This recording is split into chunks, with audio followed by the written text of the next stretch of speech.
香港讀得唔開心就一定要去英國？未必。坦白講咧，有啲學生留喺香港升學會比喺外國咧更加有光明嘅前途啊！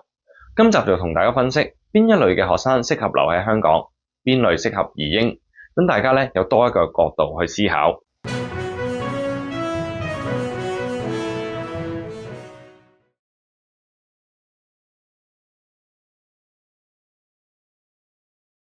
大家好，我係 UK Wilson。今集咧唔止睇升學制度，唔止講學費，而係探討一個更加重要嘅問題：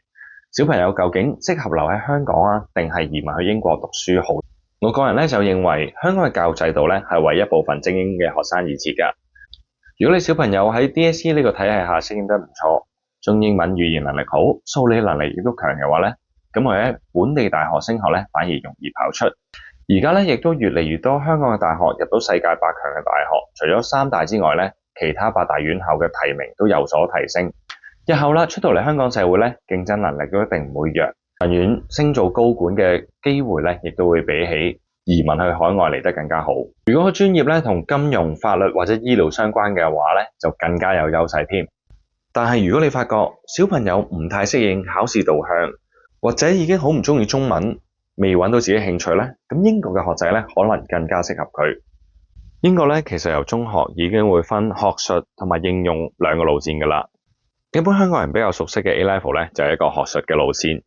而應用方面咧就有一個叫 BTEC 嘅路線。簡單咁樣理解咧，大家可以理解為 Ivy 咁樣嘅職業訓練機構。但係成個學徒制度，僱主嘅參與程度同埋實習嘅機會咧都會完整同埋友善好多。英國學生 GCSE 畢業咧就可以透過 BTEC 呢啲應用嘅計劃啦，再進入一個學徒制 Apprenticeship 嘅計劃，例如各大嘅品牌 BMW、Jaguar 呢啲汽車品牌啦，其實都會有啲親自嘅培訓課程，完成訓練後咧直接聘用嘅，出路咧會更加清晰同埋穩定。喺度分享一個客人嘅直接例子啦。咁客人嘅小朋友咧喺完成咗 GCSE 之後咧就直接進入 BTEC， 再進入一個學徒制，入咗 BMW 嗰度做學徒。咁喺3年嘅學徒制畢業之後咧，直接受到 BMW 嘅聘用。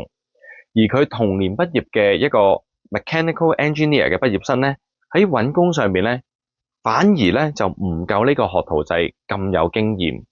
最後未能夠成功俾寶馬正式錄用㗎。咁喺成本同埋升學安排方面咧，如果係 BNO 嘅家庭喺英國入讀公立嘅中學咧係免費嘅，仲有機會咧用 Home Fee 嘅價錢入讀英國嘅專上學院，包括大學。今集嘅時間差唔多啦，希望今集嘅內容咧可以幫助各位家長了解到英國除咗一啲知名品牌嘅大學之外咧，其實都會有一個 practical 嘅出路，可以幫大家咧因應子女嘅需要同埋所長，揾到最合適佢哋嘅出路。今集嘅時間係咁多，如果覺得呢條片有用嘅朋友，歡迎俾個 like、share、subscribe 去支持我哋。我哋好快會有新片，下集再見，拜拜。